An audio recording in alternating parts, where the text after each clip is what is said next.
Punjabi radio USA आप सब का स्वागत करता है अपने सब सत्कारयोग ਸਰੋਤਿਆਂ का और सोशल मीडिया राही देखने वाले अपने दर्शकों का।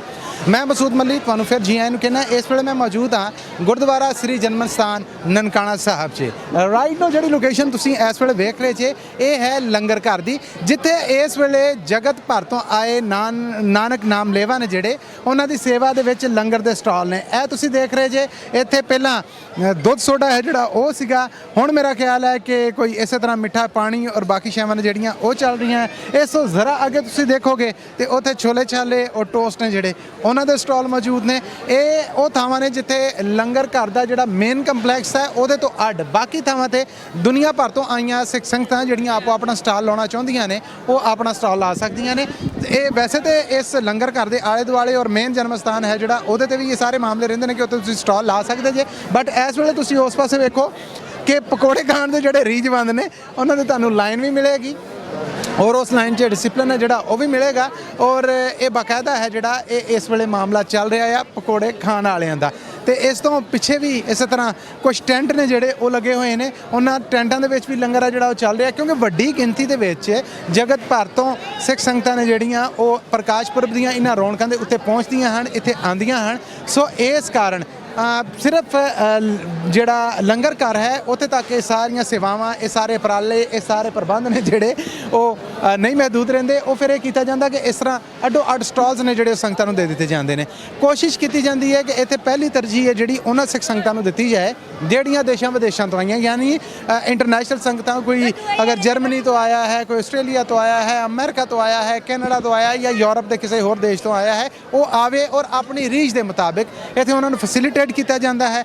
किसी ने खीर बनानी है तो खीर पकती है, उत्थे गिरियां बदाम पैंदे हैं, चांदी के वर्क लगते हैं और फिर वो भरियां परातां थोड़े चिर ठंडे होने तो बाद इत्थे बकायदा आके वंडी चंडा पैंदियां ने। वंडण वास्ते तुहानूं इस तरह बाबे का लंगर लैण दी लाइन च लगना पैंदा है और लाइन दे विच फिर जिहड़ी वारी जिद्दां आई जाती है उहदा मामले ने जिहड़े चली जाण दे ने। इत्थे जी खीर तो अड्ड हलवा है जोड़ा वो पकौड़े ने जोड़े वो दुध है जोड़ा वो सोडा है जोड़ा वो असी कोशिश करांगे कि जे साडे बनाउण दे कोई मंजर असी तुहाडे तक पहुँचता कर सकीए। वो पिछे लंगर है जोड़ा वो पक रहा है, फिर जेडे रीझवंद उत्थे आके सब्जी बनाउणा चाहण वो सब्जी बनाउण दे हुंदे ने, पकवाई करन वाले जेडे पकवाई करन दे हुंदे ने, पकाई करन वाले जेडे नाल पकाई कर रहे हुंदे ने। मतलब जो मन दे विच रीझ हुंदी है वो आके सारे निभा रहे हुंदे ने। और इस वेले मैं अगर अपने कहा तो मेरे खब्बे हाथ है जोड़ा वो बकायदा भांडे धोण दा रोला जोड़ा ऐ मुमकिन है कि तुहानूं आण दिया होवे। सो संगतां लंगर चख रही हैं, प्रशादा चख रही हैं और प्रशादा चखण तो बाद वो बाकायदा बाहर आ रही ने। सामने वेख रहे हो तुसीं कि दुध सोडा पीण दे जिहड़े रीझवंद हैं हुण फिर बन गया। अच्छा ये फिर 3 दिनों तक समागम जिहड़े चलते रहंदे ने ननकाना साहब च ऐरखी दे 6, 7, 8 ये 3 नवंबर तक ये मामला चलना और 3 दिनों तक 24 घंटे। ये नहीं कि कोई खास टाइम है कि सवेरे ब्रेकफास्ट के टाइम पर सिर्फ लंगर होएगा बंद हो जाएगा, फिर दोपहर में होएगा या शाम में होएगा।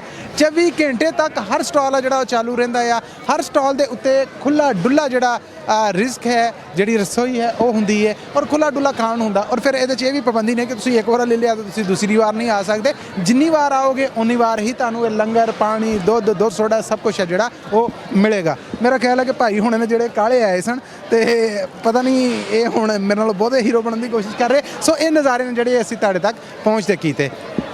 होर गुरु घर दे विच की रौनकां ने, की उपराले ने, की प्रबंध ने, उन्हां तो भी असीं मंजरां तो तुहानूं जाणू करावांगे। फिलहाल लंगर घर तो इस रिपोर्ट के नाल मैं सा मसूद मली, कैमरामैन वकास शबीर और अब्दुल रहमान दे नाल श्री गुरुद्वारा जन्म स्थान ननकाना साहब तो मिलने अगली ही रिपोर्ट के नाल। पर तुसीं जुड़े रहना पंजाबी रेडियो यूएसए के नाल और ये सारे अखंड डिठे हाल ने जिहड़े देखते रहना है साडे सोशल मीडिया प्लेटफॉर्म्स तो, फेसबुक तो, साडे यूट्यूब चैनल्स तो और बाकी सोर्सिस तो। फिलहाल mic over to California Studios.